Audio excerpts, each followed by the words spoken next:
Well, hello, everyone, and welcome to another episode of Growing Social Now.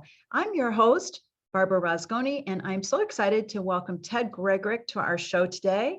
Ted and I have known each other for years. Full disclosure, Ted is my brother-in-law, and he's also the best AV producer on the planet. My humble opinion, but it's not just me. He's produced all kinds of live shows. He does radio, and I called Ted in today because I wanted to talk about all things audio and video. I don't know how far we'll get, but let's get started. Ted, it's so great to have you on the show. Thanks for coming by. Well, thanks for having me, Barb. Yeah, you're welcome. Well, you know, what's really striking me is this move to social audio and podcasting. You know, I think as a podcaster, this is my third podcast, and it's that I'm doing right now. And I thought maybe podcasts aren't going to really take off, but it looks like they're taking off, and not just taking off, they're flying. LinkedIn has podcasts now. YouTube is coming up with podcasts. Everyone is entering the podcast arena. If not that, it's social audio, like with Twitter, social audio, with their spaces. Facebook has rooms, and of course we have Clubhouse. So Ted, the big issue that I see here is, how do we get good audio to get started? And then we'll talk about video, but what do we need to start a podcast or even just be active on a site like Clubhouse or Twitter Spaces? Well, in 2020, we were producing 150 hours of programming for Sirius XM radio. So I got to see every version of how to, from like absolutely the worst to doing it the best. And so the first consideration is, where are you? I'm in a fairly reverberant dining room right now. But I've got a good mic and I've got headphones on. But if you're going to just sit in front of a computer and use the onboard camera and the onboard microphone, then your environment you're in is really important, because you can sound like you're in a hole and you're not present. It sounds like you're really far away if you're in a very reverberant room. So you need to go to a very quiet, bedroom with carpet and curtains, and the deadest room you've got in the house. Now, the next step up is if you've got the earbuds with for your phone with the microphone built into the cable, like those. Yes. Yeah. That's the bare minimum, I think, of what you need to do, because you can hear, and then that microphone's close enough to your mouth and it sounds okay, and it will remove a fair amount of the room sound. And then there's several companies making like all-in-one kits. Rode makes the Rodecaster. There's a few other ones out there that it's like an all-in-one piece. It looks like a mixer. It'll look kind of like this. Wow, that's pretty impressive. Yeah. And what it'll have 4 inputs for microphones, it'll have 4 outputs for headphones, and then it has a built-in SD card recorder in it. So I think it's got a USB out, so you can go straight to the computer as well. So something like that gets you, in. And then what I've got here, this is a USB mixer, and I've got a decent microphone. This is a condenser microphone. There's some microphones require phantom power. The mixer puts voltage on the cable, so the microphone gets power and it'll work. Then the opposite of that would be a dynamic microphone that doesn't need that.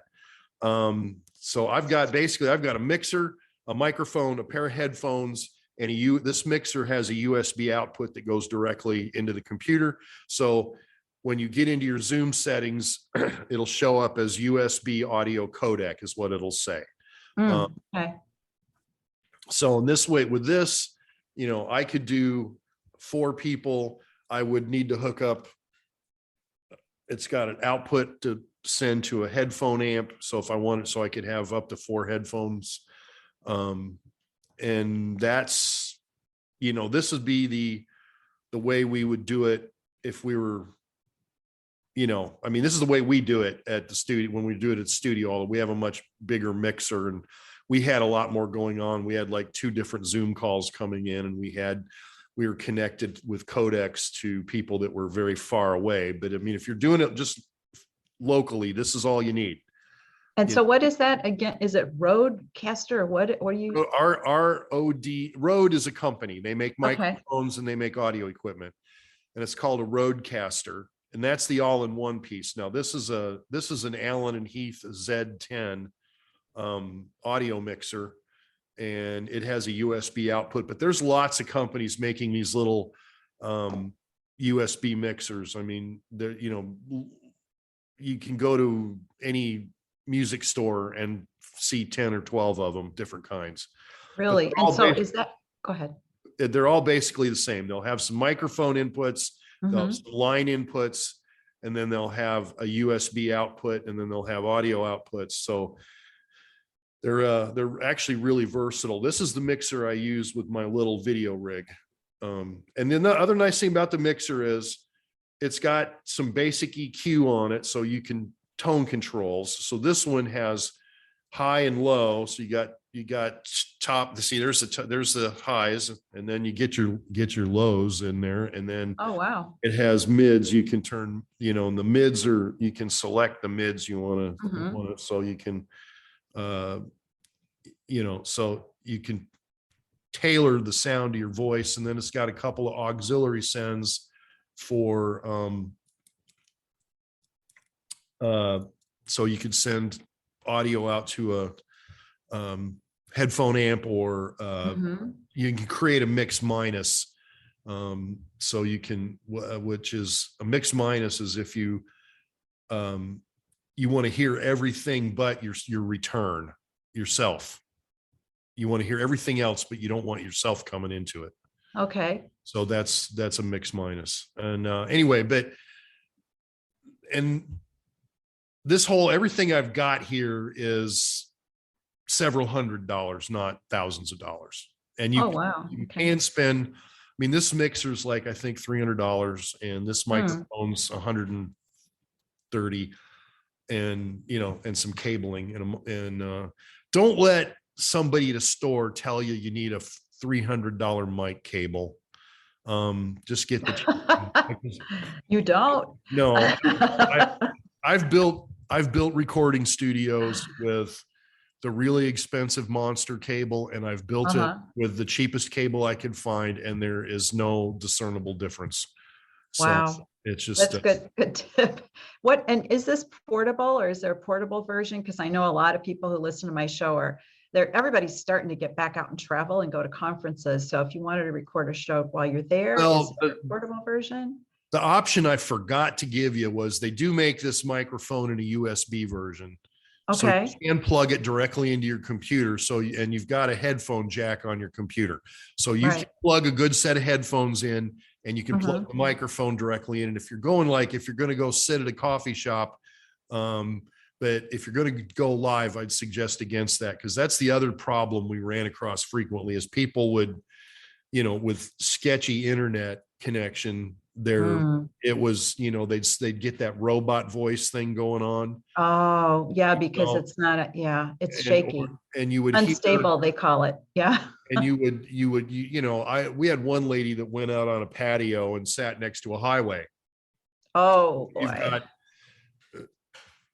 semi trucks and cars constantly going by. So we had one lady that thought it would be cute to go sit at a little cafe, and like the internet was just really sketchy, and she had the earbuds and the microphone into her computer, but it was she kept cutting in and out, and we lost her once and had to get her back. And it's so getting a good stable, and even like the hosts, our hosts, we had one host, he had to have new internet run into his building. Wow. He was in a building in Manhattan on internet with 500 other people. He had to have a dedicated internet line run in. Well, that would be smart, because I mean, even at home with people working from home, I don't know how many devices we have running. Maybe just with 2 people, we might have 8 devices. And now that my husband's back at work, I think our internet's a little bit faster because it's not as weighed down. So yeah, having a really good internet connection is important. Well, you can test it. There's a website called Ookla, Ookla, and Okay. you just go to ookla.com and there's a speed test that pops up, and you can just hit go and it'll tell you what your speed is. And we recently upgraded our internet, so I'm getting like, I don't know, 700-800 meg now instead of the 150 or 200 we were getting. Yeah, it's like a little squirt of juice. That's it. Yeah. It's not enough.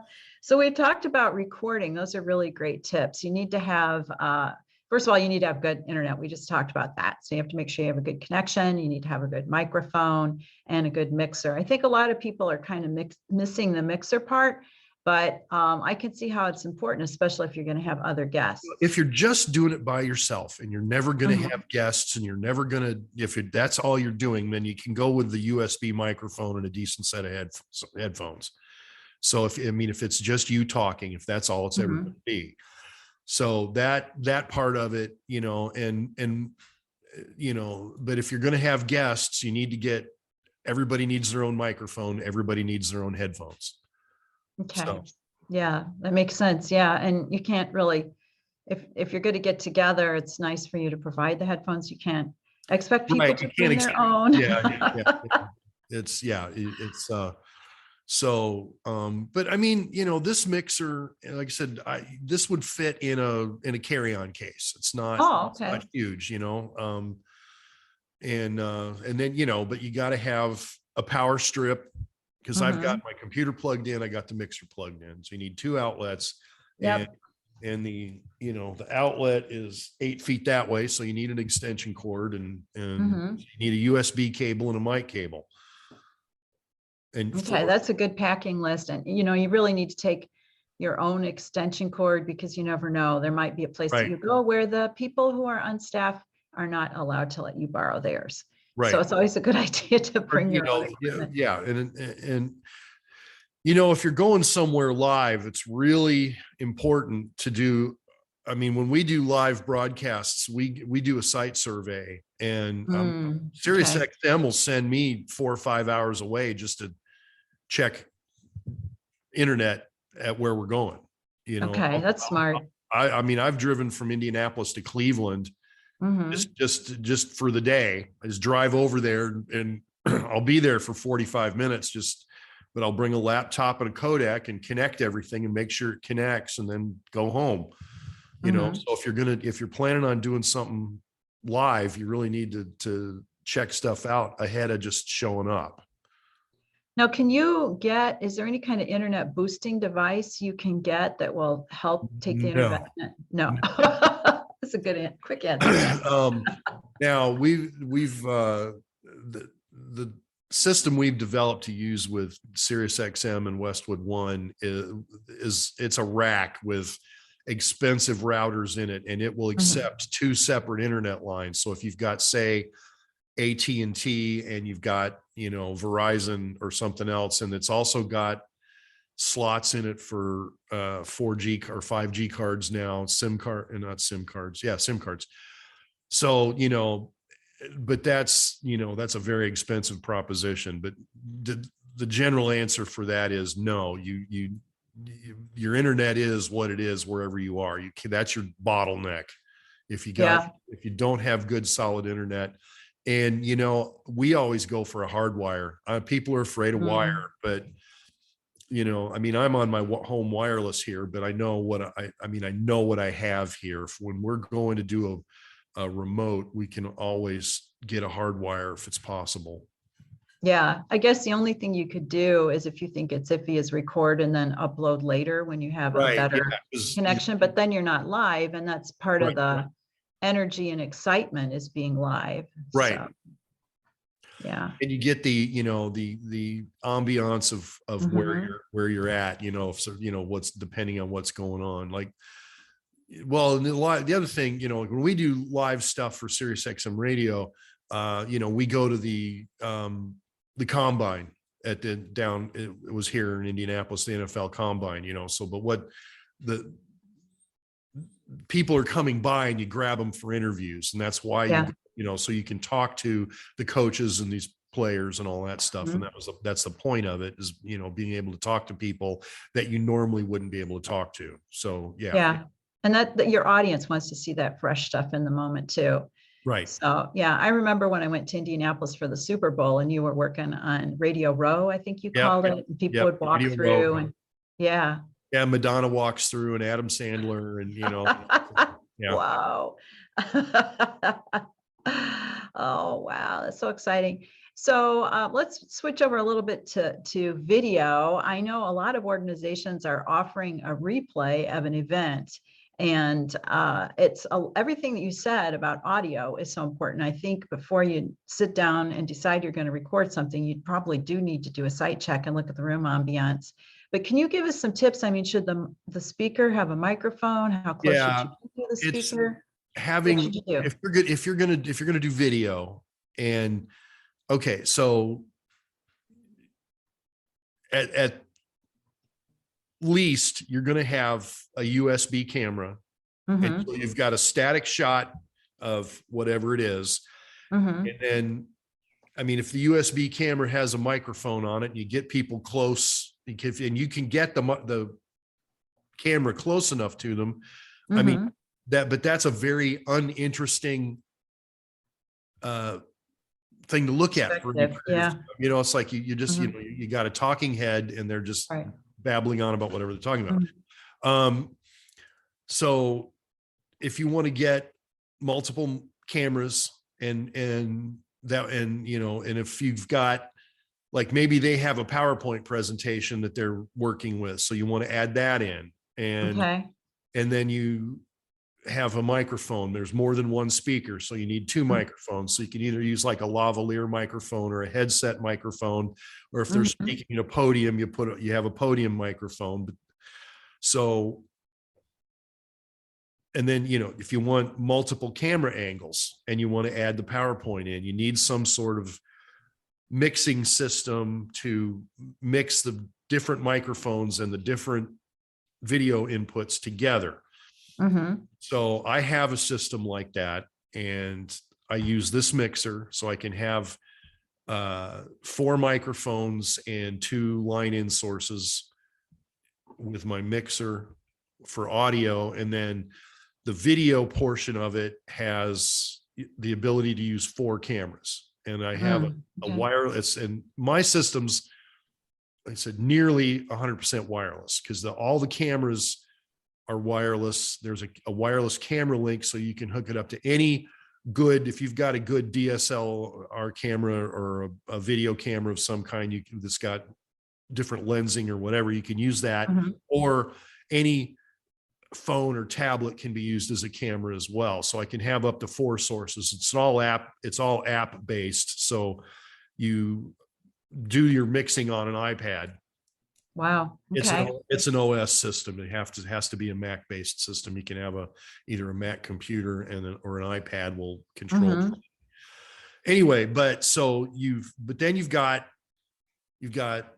a setup. So you need to get in the room ahead of time. You need to set some stuff up. So you set different camera angles, and maybe you've got a person moving around with a mobile camera, and then you've got mic inputs, and then you've got a computer playback, so you can play back if the speaker wants to use slides or whatever, you can do picture in picture, split screen, or whatever you want, with all that stuff. That gets involved, and at that point you probably need to hire a professional. It's not something you're going to go do just by yourself. So and there's plenty of people that do that these days. Yeah. So I guess my question is on that. So we've talked about, you want to have various views of the speaker, of the presentation. And while you were talking, I thought, well, you could use Zoom if the speaker shared a screen, but that doesn't always work. So because the speaker is probably not going to be using Zoom, they're going to be presenting live. So how do you have all these, so each different camera is assigned to do something different, or how do you? You maybe you've got a wide shot, you've got a close up of the speaker, maybe you've got, your mobile person with a camera can can, go back at the audience or hit Yeah, do crowd shots. Yeah. Yeah. or if there's more than one person on the platform, you can, get a two shot or, zoom in on one person. But I mean, that's why, those decisions, usually whoever's the video director is managing that, what shots they're getting. But it's a much, I mean, if you're going to charge people to look at something, you got to give them a professional looking program. Yeah, I agree. Yeah. A lot of churches now are doing very good jobs of producing their, with lay people that aren't technically professionals but they've got a video mixer and they've got an audio board that's mixing everything, and they've got people running cameras and but it's an involved process. But like I said, if you're and I'm just looking at my picture right now, my face is too dark. I should have brought my lights in here and set a light up, those I've got they're not terribly expensive, but they're LED, they're battery powered. So you don't have to plug them in, but you got to make sure you charge all your batteries before you go to wherever you're going. That's right. So many things to charge. While you were talking, you mentioned churches. I was thinking maybe organizations should look into going to a church if they're going to have an event, because production's already there. Right. That's not a bad idea, because then a lot of churches look at that as a fundraising opportunity. Oh, sure. They'll charge you, because then they get their volunteer people to do it for free, or or they pay their volunteer people, so they're but they charge you for the room, and then that's a way for them to make money. Yeah, I think that's maybe the best bridge to getting started, and then hiring a video crew is really important. So when you work on, tell us a little bit about how you work on the shows and the podcasts that you work on, Ted. How do you approach the sound and the production value? Well, most of what we do, we will use a headset that a lot of what we do is sports based, and these guys are used to wearing the headset. So it's a pair of headphones with a microphone arm built to it. And that's, you got an all-in-one. So you plug the other end of the cable, has both a headphone jack and a mic jack in it. You plug it in your mixer. And I said, a lot of what we do, because we're remote, we have an audio codec that hooks up through the internet that will connect back to Sirius XM or Westwood One or a radio station or wherever we're connecting to, and connect back to their main studios. So then we can be mixed in as part of a larger broadcast with people in other places. Okay. So, but that, if you're just podcasting, that's not necessary. You can do that locally. So what you're either, going live with Zoom, or you're going, direct to YouTube or whatever. You're recording it on your computer, or you're recording it on the onboard recorder on the mixer and posting it later. So, that's way advanced, and most people aren't, that's a level that you're not going to get. Most people won't ever get to. Yeah. Unless if you're like Howard Stern or Joe Rogan. Well, Howard Stern show has 20 of those codecs tied up. Oh, wow. Just to get his show.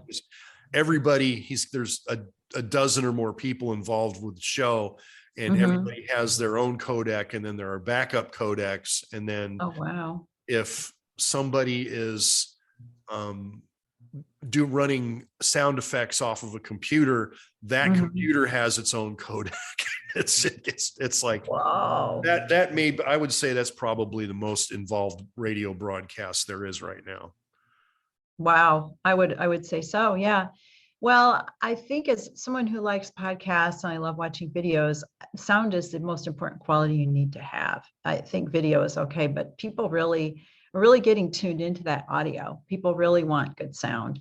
So are there any other tips that maybe we didn't talk about that people need to know about how to? Well, I mean, I would back up and reiterate your surroundings, that you need to make sure you're not in a, that people used to talk about singing in the bathroom because of the reverb in the bathroom.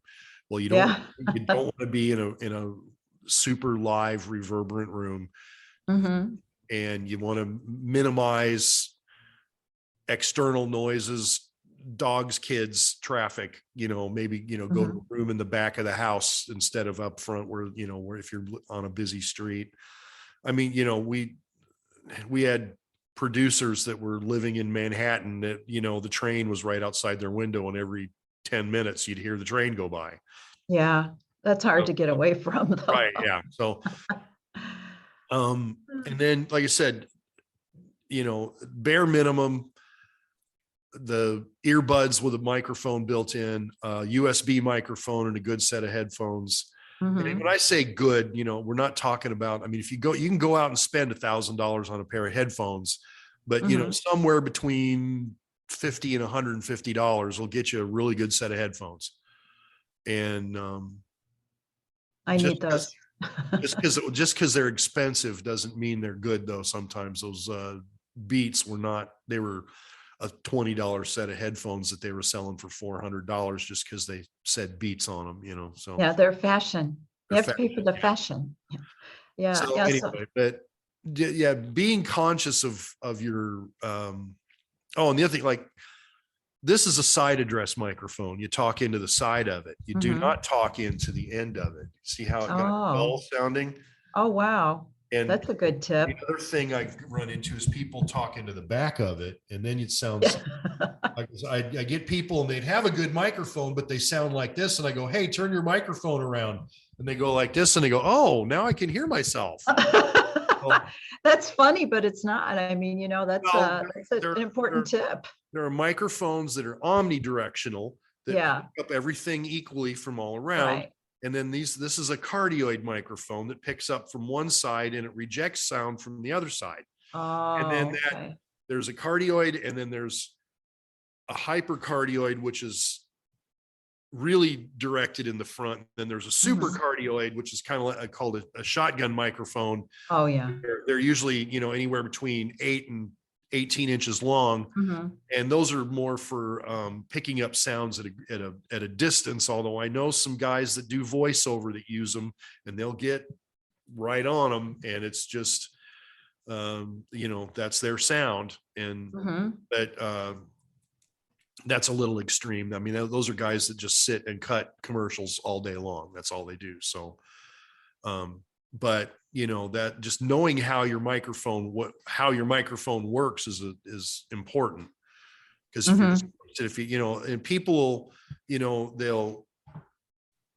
got to be right, on it. People will, stick them over here, and you're getting more room sound over here than you do when it's right here. So you got to be on it. And they have what's called a proximity effect, that the closer you get, the deeper your voice sounds.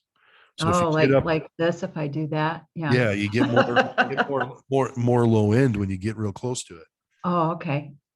Yeah. Yeah. So, Well, this has just been fabulous, Ted. And I would love for you to just take a minute or two and tell us about what your company does and how you can help people get the best sound possible. okay. Well, I mean, I've got a really wide resume. I mean, I'm an old roadie. I've toured with Van Halen and Pat Benatar and Billy Joel, and I'm installed many recording studios and big museum exhibits. There's the biggest one I did was the Dinosphere at the Children's Museum here. It was a $55 million dinosaur exhibit here in the Children's Museum of Indianapolis. Yeah, so cool. Wow. And I've broadcast NFL football, and I'm going to Dayton tomorrow to do the IU, whoever they're playing, basketball game tomorrow. So and I've owned a recording studio myself, and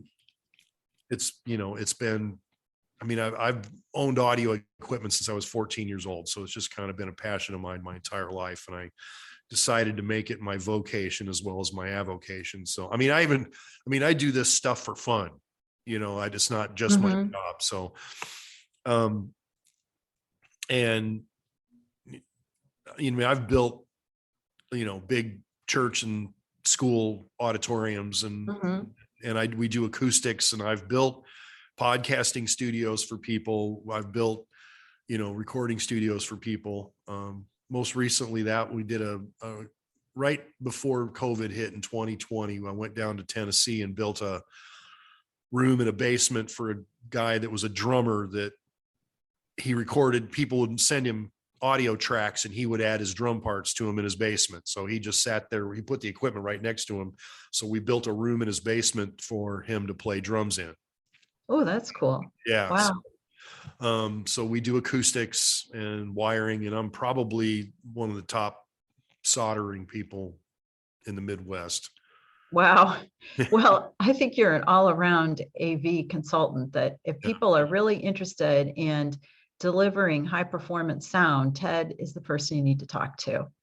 And I mean, Ted, if someone wanted you to audit their audio or help them build out a studio or design audio and video for a live event, would you be able to do that? It sounds like Oh, sure. it. Yeah. I mean, I've been Yeah. all over the planet. Like I said, we're going down to New Orleans to do the Final Four. So, Oh, wow. Yeah, um, you have a lot of fun, Ted. You really do. But these events wouldn't happen if they didn't have you on board, right. which, Yeah. people need to have the sound. And if they don't have the sound, it's like there is no event. Right. So, yeah. Yeah. And if something goes wrong, somebody's having a, especially with at the level what I do, if something's going wrong, somebody's having a fit about it. Yeah, they should. Yeah, but it never happens when you're in charge. So how can people find out more about you and what you do online, Ted? Well, you can look me up on LinkedIn under T Gregorek AV Consulting. I'm on Facebook as T Gregorek AV Consulting. I got a website under construction right now, tgavpro.com. Or you can, I answer my phone, 317-418-4108. I'm sure Barb, you'll post all that stuff somewhere. I will. And Gregorek is spelled Gregorek. All right. And Ted is in Indianapolis, but he's willing to go anywhere. So Ted, one thing I do ask every guest to do is to come up with the word of the day. So what would your word of the day be for us? Warm. Warm. I love it. Why'd you choose that? Winter is almost over. We're it's supposed to get up into the 70s and by the end of the week. So it's like, 27 degrees out right now. I'm ready. I like winter. I'm not one of those people that complains about it being cold, but I'm ready for it to be warm. I want to get out and do some fishing. Awesome. All righty. Well, thank you for joining us. And everyone, thank you for tuning in to Growing Social Now. I'm your host, Barbara Rosgoni, and I invite you to listen to our shows wherever you like to find your podcasts. Thanks so much. And we'll be back again with another episode soon. Thanks again, Ted. You're welcome, Barb.